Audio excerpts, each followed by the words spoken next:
कोई बंदा वो क्या हो जाए बापू। संत है वहां के मुरारी बापू, गुजरात के। आसाराम जी ठीक है, पकड़ लिए गए, नाम में तो उनके भी क्या लगा था भाई, जब तक नहीं पकड़े व्यवस्था। राजा कहता होगा मैं करूंगा, इनकी चिंता ऋषि को करने की आवश्यकता नहीं। इसलिए वो आप किताबों में पढ़ लेते हैं कि हरित ऋषि की गायें चराता था। 112 ईस्वी, कौन सा सन था? 712 ईस्वी। उस सेनापति का नाम था मोहम्मद बिन कासिम। राजस्थान में जो सबसे बड़ा किला था वो कौन सा था अपना? चित्तौड़गढ़। कौन सा था? इसलिए पक्का था कि अब सिंध से मुसलमान किधर आने का प्रयास के, मामे को हटा और तू चित्तौड़ पर कब्जा कर ले, ताकि उधर से मुसलमानों का हमला हो तो तू बचा सके चित्तौड़ को, वरना चित्तौड़ अपने हाथ से निकलेगा। मां जिस मुकाम तक पहुंच, ये थोड़ी आप बेटे बेटे को मैं पढ़ा था 18 घंटे तब जाके सिलेक्शन हुआ, ऐसे नहीं होता है भाई सब सिलेक्शन। नाम हमने लिखा बापा रावल, मैं कह रहा हूं वास्तविक नाम क्या था? कल। राजा के लिए अलग अलग शब्दों का प्रयोग किया जाता है। एक वर्ड है राजा, राजा के लिए अलग अलग जगह अलग अलग शब्द होते हैं। जैसे आपको कि अंग्रेजी में राजा कोई बोलते हैं किंग, जर्मन जो थे इसी को बोलते थे काइजर। क्या बोलते? तो वहां राजाओं के नाम पढ़ोगा विलियम काइजर, जिसको हम हिंदी में इधर कहते थे विलियम कैसर, पर वो जर्मन वर्ड था उनका काइजर। ऐसा कैसा आपके कोई रसिया वाले थे, वो राजा को बोलते जार। क्या बोलते? इसका मतलब अलग अलग शब्द हो सकते हैं। वैसे कुछ अपने राजस्थान में राजा के लिए कई अलग अलग शब्द थे। जैसे कई जगह अपने राजा को बोला करते रावल। क्या बोलते? रावल। थोड़ा बड़ा हुआ तो उसने नाम के आगे लगा दिया महारावल। छोटा राज्य था तब रावल, थोड़ा राज्य का विस्तार हुआ तो उसी ने क्या लगा दिया? महारावल। राजा एक टाइटल लगा लिया करते राणा, राणा बड़ा हुआ तो हो गया महाराणा। राजा का टाइटल राजा, राजा बड़ा हुआ तो क्या हो गया? महाराज। राजा टाइटल राव, क्या टाइटल है? राव, राव बड़ा हो तो हो गया महाराव। तो राव, रावल, राजा, राणा, इन सब का मतलब राजा ही है। सबका मतलब क्या है? तो यदि रावल नाम लगा हुआ, इसका मतलब रावल का तो मतलब क्या हो गया? राजा। तो काल भोज एक राजा था, इसलिए उसके नाम क्या क्या लगना चाहिए? रावल। गुहिलों में पहला बड़ा राजा हुआ है जिसके बारे में गुहिल याद करते हैं। गुजरात का टच करता हुआ जो राजस्थान का भाग, इसमें गुजरात का असर दिखाई देता है। गुजरात के अंदर कोई बड़ा आदमी हो जो थोड़ा सम्माननीय हो, रेस्पेक्टेड आदरणीय बंदा हो, उनको बोलते हैं बापू। क्या बोलते हैं? कोई रेस्पेक्टेड बंदा होगा उसको क्या कहते हैं? बापू। महात्मा गांधी इसीलिए बापू है क्योंकि गुजराती है, इसलिए नहीं कि बूढ़े हैं। वो गुजराती है इसलिए क्या कहा जाता है? बापू कहा जाता है। इसलिए कभी आप गुजरातियों के यदि बातचीत को नोटिस करेंगे, गुजरातियों के कमेंट्स नोटिस करेंगे, तो सारे रविंद्र जडेजा को बापू कहते हैं। कि रविंद्र जडेजा कहाँ का? गुजरात का। गुजरात में कोई बंदा वो क्या हो जाए? बापू। संत है वहां के मुरारी बापू, गुजरात के। आसाराम जी ठीक है, पकड़ लिए गए, नाम में तो उनके भी क्या लगा था भाई, जब तक नहीं पकड़े गए थे पूरी दुनिया धोख रही थी। तो क्या हंसना है इसके अंदर? जब तक नहीं थे तो लोगों के घरों में अपने किसी रिश्तेदार के मिल जाएंगे, थे लोगों के घरों के अंदर थे और सब बापू ही कहते थे। तो उनके नाम क्या, बापू क्यों है? काम क्या किए क्या नहीं किए, गिरफ्तार हुए, पर उनके नाम क्या बापू क्यों है? क्योंकि किससे बिलोंग करते हैं? गुजरात। किससे करते हैं? तो गुजरात में कोई रेस्पेक्टेड बंदा टाइप का होता है, उसको क्या बोलते हैं? बापू। शायद तक उस वीडियो के अंदर भी होगा जिसमें वर्ल्ड कप इंडिया हार गई और उसके अंदर मोदी जी जब वो खिलाड़ियों से मिल रहे हैं तो रविंद्र जडेजा के साथ वही करे और कहा बापू। तो बापू, बापू का मतलब भी वहां पर क्या होता है? रेस्पेक्टेड, कोई आदरणीय बंदा। इसलिए देवताओं के लिए भी वहां एक वर्ड था। देवताओं को इस गुजरात का टच वाला पूरा जो राजस्थान और गुजरात है वो कहता बाप जी। क्या कहता है? बाप जी। इसलिए आज भी इधर थोड़े पश्चिमी राजस्थान में भी, थोड़ा इधर आपका मेवाड़ साइड में किसी मंदिर जाके आएंगे, कोई पूछ ले कहां जाके, बाऊसी, बाऊजी, बाऊसी, तो ये वास्तव में बाप जी था।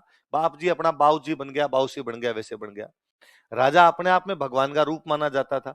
राजा को मेवाड़ वाले बोलते रावल। क्या बोलते? तो रावल कौन है? बाप जी। बापू रावल है, बापू मतलब रिस्पेक्टेड बंदा। बाप जी रावल, बाप जी रावल, बाप जी रावल कहते कहते क्या हो गया?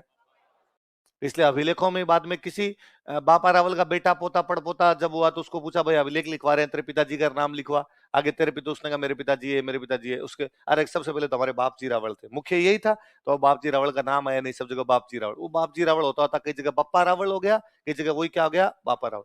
ये तो बहुत बाद में जब सारे अभिलेख एक साथ रख के पढ़े तो समझ में आया कि यार कई जगह बापा रावल नाम लिखा हुआ, कई जगह इसी बंदे का नाम लिखा हुआ है कालभोज। क्या लिखा हुआ है? तो समझ में आया कि इसका नाम तो क्या रहा होगा? कालभोज। क्योंकि राजा को बोलते थे रावल, रेस्पेक्टेड राजा, इसलिए नाम क्या क्या लग गया? बापा, इसलिए क्या हो गया? बापा रावल। तो बापा रावल कोई नाम नहीं है और रेस्पेक्टेड होने की वजह से कालभोज को क्या बोलने लगे थे? बापा रावल। पर इतना फेमस हुआ कि कालभोज तो दब गया, इसलिए पढ़ना पड़ता है कि बापा रावल का वास्तविक नाम क्या था? संत आदमी थे हरित ऋषि, बापा रावल उनकी सेवा कर दिया करता। अक्सर आप किताबों में यूं पढ़ते हैं कई जगह कि बापा रावल हरित ऋषि की गायें चराता था, और फिर कोई स्टूडेंट को ये लगता है कि सुबह सुबह लकड़ी लेके निकलता, गायें चरा के शाम को वापस आता ना। इसका मतलब ये नहीं होता। मैं कई बार यूं एग्जांपल देता हूँ कि आज 5-6 साल पहले हमारे गांव साइड में अकाल पड़ गया। मेरे पापा टीचर है। पापा के दिन शाम को फोन आया, तो मैं ये नॉर्मल उनसे बात कर रहा था कि और गांव के क्या हालचाल, तो उनका यार इस बार गांव में हालत खराब है। कैसे? यार बारिश हुई नहीं, तो फसलें वसलें तो एकदम ही अपने नहीं है, भाई बारानी जमीन है, पूरी बरसात पे डिपेंड करती। मैं कहा भाई वो तो नहीं हुई, नहीं हुई, क्या इलाज है, वैसे ही अपने यहाँ 2 साल फसल नहीं होती, 1 साल राम जी राजी होती है तब होती है अपने तो उनका यार और तो कोई असर नहीं पड़ेगा, पशु मर जाएंगे यार। कैसे? तो पशुओं के खाने पीने के लिए कुछ बचा ही नहीं। खेतों के अंदर कुछ होता है हरा, तो पशु भी इधर उधर जाके चर लेते हैं कहीं पर। अब जब खेतों में किसी खाने के लिए नहीं है, घास ही नहीं हो रही है कहीं इधर उधर, तो पशु तो बेचारे मरने। मनुष्य तो जुगाड़ कर लेगा, पर पशु कहाँ जाएंगे? फिर जिन्होंने जो घर में पशु है उनको तो लोग कहीं ना कहीं से ला के खिला देंगे, जो पशु आवारा निकाल रखे हैं वो तो पूरे मरेंगे। मगर हाँ ये तो रखा है। तो उन्होंने मेरे कहा कि यार मैं ये सोच रहा था कि जो जितने पशु गौशाला के अंदर है इनके लिए चारे की व्यवस्था कर देते, कर दो। तो मेरे पापा ने वहां चारे की व्यवस्था कर दी।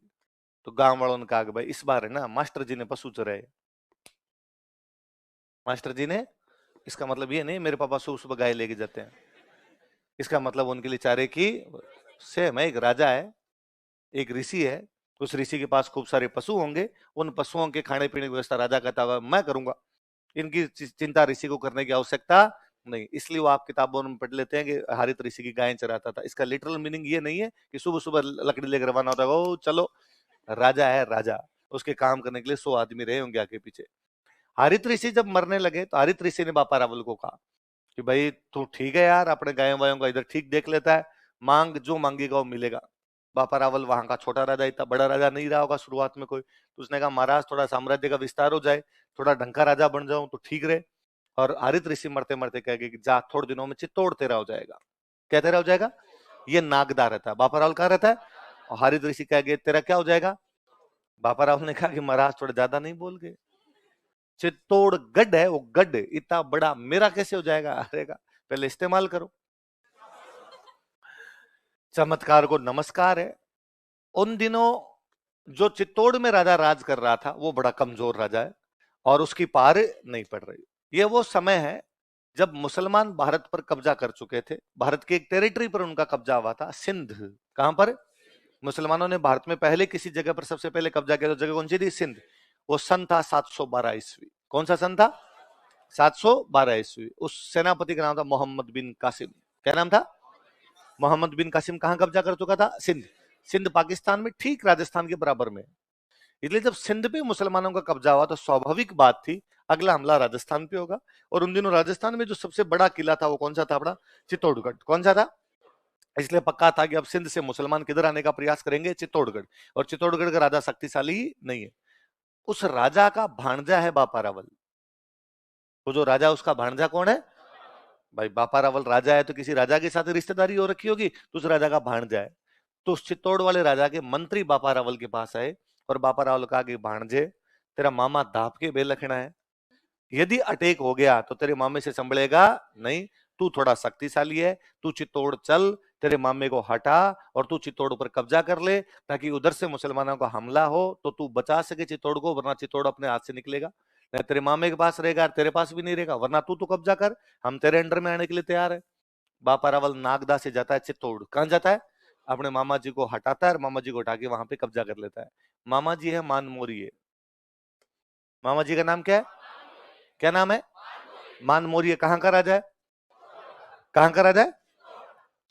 जिस साल मान मौर्य को हटा के बापा रावल वहां कब्जा करता है वो साल है 734। कौन सा है? किसको हटा के कब्जा करता है? मानसरोवर अभिलेख कितने मौर्य राजाओं की जानकारी देता है? चारों के नाम बोलो। लास्ट राजा का नाम क्या है? कौन से वंश का है? तो मान मौर्य है। राजा का नाम क्या है? मान। कौन से वंश का? मौर्य। तो नाम क्या? मान मौर्य। वही मान मौर्य है जिसने मानसरोवर अभिलेख लगवाया। कब का मानसरोवर अभिलेख? 713। इसका मतलब 713 में मान मौर्य जीवता है। बापा रावल कब हटा रहा है उसको? 734। 20 साल तो एक राजा का शासनकाल होता ही है।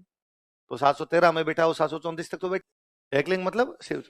अपने भारत में अब तक की परंपरा है कि भारतीय संस्कृति ये कहती है कि व्यक्ति को अहंकार करना, मैं का भाव किसी भी व्यक्ति के अंदर होना नहीं। और यदि कोई व्यक्ति ज्यादा करता है कि मैंने ये कर दिया, मैंने ये कर दिया, तो अपने को चिढ़ होती है, कॉफ्त होती है। कोई अपना दोस्त भी आसपास करता है कि मैं ये कर दूंगा, मैं ये कर दूंगा, घमंडी है, भयंकर घमंड है। इसलिए कभी भी आदमी अपने किसी भी चीज को अपने ऊपर लेता नहीं। हम कोई भी अच्छा बुरा काम हो, हम उसको किस पे डाल देते हैं कि करने वाला कौन है? भगवान। तो अपने तमाम राजा भी यही मानते थे। अपने तमाम राजा कभी ये नहीं कहते मैं राजा हूं, मैं ये कर सकता हूं, मैं वो कर सकता हूं। अपने सब राजा ये कहते करने वाला तो कौन है? भगवान। हम तो निमित्त मात्र हैं, हम तो साधन है, हमसे काम करवाया जा रहा है। तो अपने राजा जो थे वो हमेशा ये कहते कि हम तो भगवान के प्रधानमंत्री हैं। क्या है? भगवान के राजा तो वो है, हम हमें तो उसने काम दे रखा है, मंत्री बना रखे हैं अलग अलग, उनमें एक मुझे ज्यादा काम दे रखा है, मैं उसका प्रधानमंत्री हो गया और मैं उसकी तरफ से शासन देखता हूँ। इसलिए बापा रावल ने भी ये कहा कि जो कुछ मैं चित्तौड़ पर कब्जा कर रहा हूं, मैं बोले नागदा में राज कर रहा हूं, ये एकलिंग जी की कृपा से कर रहा हूं। किसी कृपा से? तो मैं एकलिंग जी का प्रधानमंत्री हूँ। किसका प्रधानमंत्री हूँ? और प्रधानमंत्री को अपने आप बोलते दीवान। क्या बोला करते प्रधानमंत्री? क्या बोलते? तो बापा रावल ने खुद को किसका दीवान बताया? किसका? इसके बाद में बापा रावल के बाद मेवाड़ में जितने राजा हुए वो भी खुद को किसका दीवान बताते? तो मेवाड़ के राजा कभी नहीं कहते कि हम राजा को जाकर पूछ सकते तुम यहाँ के राजा हो। नहीं साहब, हमारी कहाँ औकात है। राजा तो कौन है? साक्षात भगवान शिव, नीलकंठ महादेव एकलिंग जी खुद राजा है, हम तो उनके क्या है? केवल दीवान। तो कोई पूछिए परंपरा अपने पूरे राजस्थान में थी कि कोई बीकानेर के किसी राजा से जाके पूछता कि यार आप यहाँ के राजा हो गया, वो कहते नहीं भाई, राजा लक्ष्मीनाथ जी। राजा कौन है? तो तुम कौन हो? तो मैं तो उसका क्या हूँ? दीवान। कोई सिरोही के राजा से जाके पूछता यार तुम तो पक्के राजा दिखते होंगे। नहीं नहीं, राजा सारणेश्वर महादेव है। कौन है? तो तुम कौन हो? तो मैं तो यहाँ का। कोई जयपुर के राजा से आके पूछता कि यार तुम तो राजा हो? नहीं साहब, राजा गोविंद देव जी। राजा कौन है? तो तुम यहाँ के क्या हो? और ये राजा नहीं, ये अपने तक है। मैं तो कहता हूँ आप आरएस लगेंगे, आपका आरएस के अंदर सिलेक्शन होगा, आपसे आगे पत्रकार महोदय पूछेंगे आप अपनी सफलता का श्रेय किसे देना चाहते हैं, अंदर ही आप मन ही मन करें खुद को मैं पढ़ा था तो श्रेय मुझे है और किसको है, पर फिर भी आप उसके सामने कहेंगे कि नहीं। आप बेहद शांति से बोलेंगे, आप कोई घमंड प्रदर्शित करना उसके सामने, आप चाहेंगे कि आपके किसी हाव भाव, आपकी बोली चाली से किसी प्रकार का अहंकार फूटे नहीं। और आप कहोगे आज का जो भी है ये ईश्वर की कृपा, माता पिता का आशीर्वाद और मेरी मेहनत की वजह से मैं आज इस मुकाम तक पहुंच।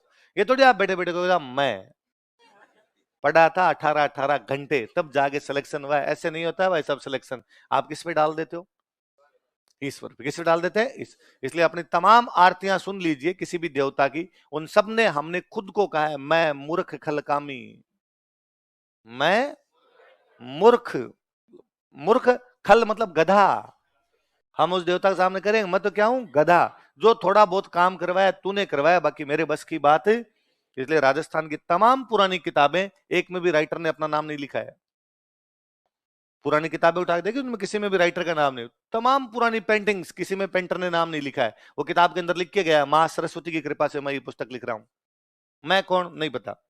यार मैं इतना बड़ा कैसे हो सकता हूं कि मैं ये बुक लिखूं? ये करवाने वाली कौन है? मां। वो करवा रही है इसलिए मैंने किताब लिख दी, बाकी मेरे बस की बात है। आज दिन तक मगर उसकी साधारण, राजा को छोड़िए, अपने पापा खेती कर रहे हैं गांव में, और यदि गांव में कभी फसलें बहुत अच्छी हो जाए, फसलें अच्छी होने का कारण ये है कि पापा सुबह 6 बजे गए होंगे खेत में, शाम तक वहां काम किया होगा, दोपहर में भी काम किया होगा, तब फसलें अच्छी हुई। फिर भी पापा कोई पूछ लेगा अरे इस बार अनाज जोरदार हुआ आपको, और सब राम जी की कृपा है, उनकी दया से हो रहा है, मैं करने वाला नहीं। पापा ये तो नहीं कहते भाई साहब सारे दिन बैठा रहा था तब जाके भी। बिजनेस अच्छा चल रहा है किसी का, तो कोई जाके पूछे कि अरे शानदार बिजनेस चल रहा है। बिजनेस इसलिए अच्छा चल रहा है कि वो पूरे दिन सीट पे बैठा रहता है, वो ग्राहकों से अच्छे से बात करता है, सामान अच्छे से बेचता है, फिर वो कहेगा सब भगवती की मेहर है, मैं करने वाला। भारत कितना बड़ा देश है इस मामले में। हमसे तो कोई ये आगे पूछ ले कि यार आपके 10 टावर है,